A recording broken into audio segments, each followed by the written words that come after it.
بسم اللہ الرحمن الرحیم. آج افتخار ٹھاکر صاحب ہمارے پاس تشریف لائے ہیں ہمارے دفتر کے اندر، اور میرے لیے تو سب سے بڑی خوشی کی بات یہ ہے کہ مجھے ابھی پتا لگا، اور and I am very much inspired by ہم.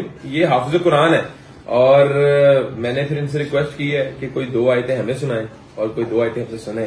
اور کیونکہ قرآن کی وجہ سے جو رشتہ قائم ہوتا ہے ٹھاکر صاحب، وہ ابدی ہے، وہ جنت کی دیواروں تک قائم ہے. کیا بات ہے. مجھے آپ سے محبت آج ہوئی ہے، اور اس وجہ سے ہوئی ہے کیونکہ آپ حافظ قرآن ہیں، کیونکہ قرآن سے جو بسم اللہ اعوذ باللہ من الشیطان الرجیم بسم اللہ الرحمن الرحیم.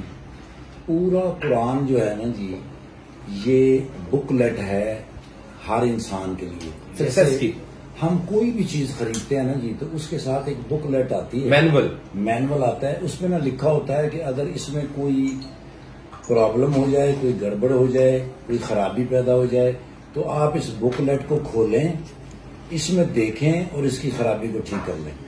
حضرت انسان کے ساتھ بکلیٹ آئی ہے قرآن کریم. کیا بات، جس میں کوئی شک نہیں سر، اوتھینٹک ترین، اور جس میں یقینی سکسیس ہے، حکمت سے بھرا ہوا قرآن ہے. لیکن ایک آیت ایسی ہے جس نے میری زندگی بدلی تھی. کیا بات. میری ماں یہ چاہتی تھی کہ میں فوج میں بھرتی ہو جاؤں، میرا باپ یہ چاہتا تھا کہ میں پولیس میں بھرتی ہو جاؤں تاکہ اس علاقے میں ہمارا روب رہے. میری بہنیں اور میرے گھر والے یہ چاہتے تھے کہ میں کوئی بزنس مین بنوں، لیکن میں بنا ایکٹر. اس میں میرے کوئی کوشش، کوئی محنت شامل نہیں ہے.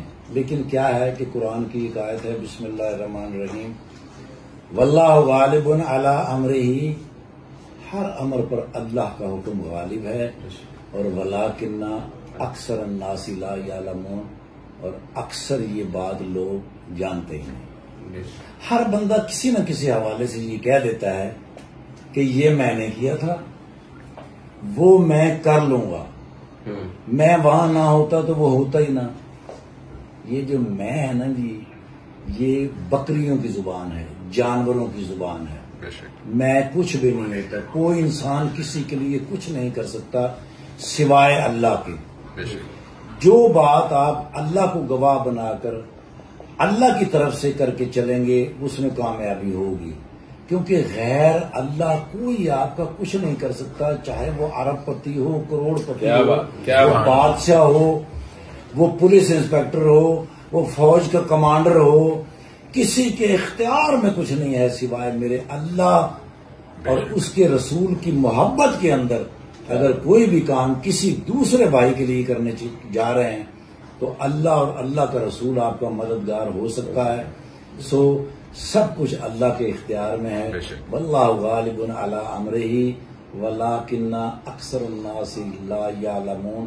اللہ کریم آپ سب کی حفاظت کرے، صحت اور تندرستی. اس کے ساتھ میں آپ کو بتاتا چلوں کہ جو ٹھاکر صاحب نے بات فرمائی ہے، وما تشاءون الا ان یشاء اللہ رب العالمین، اللہ تعالیٰ جب تک نہ چاہے تب تک کچھ نہیں ہو سکتا. اور سورہ یاسین کی آخری آیت، انما امرہ اذا اراد شیئا ان یقول لہ کن فیکون، جب اللہ تعالیٰ کسی چیز کا ارادہ کر دیتا ہے تو بس اللہ تعالیٰ کن کہتا ہے اور ہو جاتا ہے، فیکون. باقی ٹھاکر صاحب 2 آیتیں سنا دیں اور یہ ہم کہیں گے. اعوذ باللہ من الشیطان الرجیم بسم اللہ الرحمن الرحیم. میرے نبی کریم صلی اللہ علیہ وآلہ وسلم جب مکہ فتح کر کے مکہ میں داخل ہوئے تو وہ باب الفتح 45 نمبر گیٹ سے داخل ہوئے تو سورہ بنی اسرائیل نازل ہو رہی تھی. آپ جب مکہ مکرمہ میں جائیں گے آپ کو کسی قسم کی کوئی آیت وہاں لکھی ہوئی نظر نہیں آئے گی سوائے لا الہ الا اللہ محمد رسول اللہ یا اللہ یا محمد. ایک آیت آپ کو وہاں پر لکھی ہوئی نظر آئے گی، وَقُلْ رَبِّ أَدْخِلْنِي مُدْخَلَ صِدْقٍ وَأَخْرِجْنِي مُخْرَجَ صِدْقٍ وَاجْعَل لِّي مِن لَّدُنكَ سُلْطَانًا نَصِيرًا. یہ ایسی آیت ہے کہ حضور مکہ فتح کر کے آئے تھے.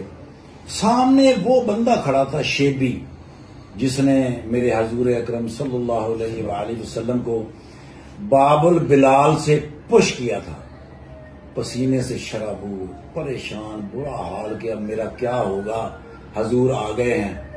جب حضور اس کے سامنے آئے پسینے سے اس کی زمین تک گیلی ہو گئی تو میرے حضور نے فرمایا، اے شیبی تمہاری شرمندگی کو اللہ نے بہت پسند کیا، معاف کر دیے گئے ہو۔ جب تک قیامت بپا نہیں ہوتی مکہ مکرمہ کی چابیاں آپ کی اولادوں کے پاس رہیں گی۔ آج تک وہاں شیبی جو ہیں ان کے بچے وہ دے دیں کہ یہ سارا کچھ بنی اسرائیل جو نازل ہو رہی تھی اس کے اسباب تھے، اس کے اثرات تھے۔